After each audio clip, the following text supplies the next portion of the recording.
If you're a design student, you probably know this feeling all too well. It's that unique kind of pain that hits when you've poured your absolute soul into a project. And then, in a single moment, a piece of criticism feels less like feedback and more like a final judgment on you. So in this explainer, we're going to get to the bottom of that feeling and find a way through it. Let's talk about how to handle the emotional roller coaster of design critique. Okay, so here's how we're going to break this down. We'll start with that all too familiar pain, and then dig into why it hurts so much. After that, we'll build a totally new way of thinking about feedback. Not by toughening up, but by getting smarter and more resilient. All right, let's set the scene. You know the drill. You've pulled all-nighters, your desk is a graveyard of empty coffee cups and balled-up sketches. You've gone through dozens of versions, and you really feel like you've given it your all. You finally present your work, and your heart is just pounding, right? You're exhausted, but you're also proud. And then your teacher looks at it, pauses, and asks that one simple question. And just like that, everything you thought was so solid and so well thought out starts to feel like it's unraveling, thread by painful thread, right in front of everyone. And this is where it really stinks. Because it's not just about the project anymore, is it? The real pain is that sinking feeling that you, your ideas, your taste, your effort have been judged and found lacking. It feels like a rejection of you. So why on earth does this feel so intense? It's so easy to start thinking, man, am I just too sensitive? Why can't I take this? But I want to be really clear about this. This is not a personal weakness. Let's take a closer look at what's actually happening here. And this, right here, is the core idea that can change everything for you.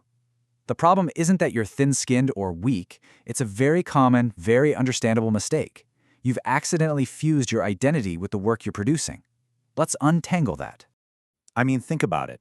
A design project is never just a simple assignment, is it? It's packed with your time, your late nights, your personal taste.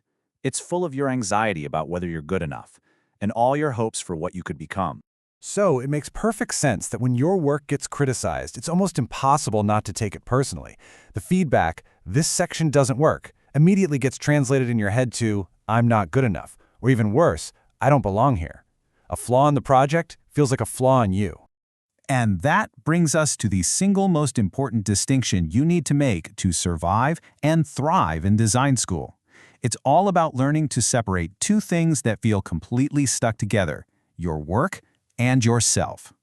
Now, this is such a powerful way to reframe the problem. We tend to think, the problem is me, I'm just too weak. But that's not it. The real issue, the structural one, is just that your work and your sense of self are tangled up, they're bound way too tight. And when that happens, you see some pretty predictable reactions. Maybe you get defensive and start justifying every little choice. Or you just shut down and withdraw. Or maybe you just disengage, because hey, caring less hurts less, right? But all of those are just symptoms of that one root problem. Okay, I want you to burn this idea into your brain. Your work is not a perfect copy of you. It's not your clone. It's just a snapshot. It's one version of your thinking at this one specific moment in time. And here's why that's so important. It means feedback is about that snapshot. It's about the logic and the choices inside that one version. It is not a final verdict on your total value as a human being or your potential as a designer. It's just a conversation to make the work better. So if the solution isn't just to get tougher, then what is it? It's about developing a very specific skill. You know, a lot of people think maturity just means becoming numb to criticism. But that's not just wrong, it's a terrible strategy for a creative person. Real maturity isn't about feeling less. It's about learning how to translate. You have to become a diplomat for your own work. You take that raw and, yeah, sometimes painful feedback, and instead of absorbing it like a punch, you convert it. You turn it into a set of objective, practical questions about the design. You shift from defending your ego to just solving the puzzle. And this chart shows exactly what I mean. You've probably heard something vague and unhelpful like, the feeling just isn't right. It stings, and it's impossible to act on. But if you translate it, you can start asking sharp questions. Okay, when you say the feeling is wrong, is that about the aesthetics, the information hierarchy, or the overall tone? All of a sudden, you have a clear path forward. You have a problem to solve, not a personal attack to absorb. All right, let's bring this all together into a mindset that will carry you through your entire career. We've talked about separating yourself from your work, and we've talked about translating feedback. The long-term goal here is to build a healthy boundary. We're often told to grow thick skin, as if the goal is to build emotional armor. But armor just makes you numb, and as a designer, you need your sensitivity. A boundary is different. A boundary doesn't make you numb, it makes you clear. It's not about blocking the feeling, it's about understanding where the work ends and you begin. A boundary lets in the useful information, the critique that makes the work better, while keeping out the personal sting. It means you can understand deep down that a project can fail without you being a failure. That distinction, that is the real shield that protects you and allows you to keep going. So, what's the takeaway here?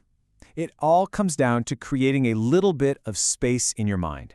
A quiet room where you can step back, take a breath, and see your work for what it really is. Something you made, not something you are. So I want you to ask yourself this question. And please, be honest, but also be kind about it. Have you fallen into the habit of seeing every project as a direct reflection of your own worth? If you have, don't beat yourself up. It is probably the most common trap for any creative student. You are definitely not alone. And if the answer is yes, then the goal isn't to become bulletproof overnight. The goal is simply to create a little bit of space between you and the work. Just a little breathing room. Because that small space is everything. It's the room you need to think, to translate, to learn, and most importantly, to keep going.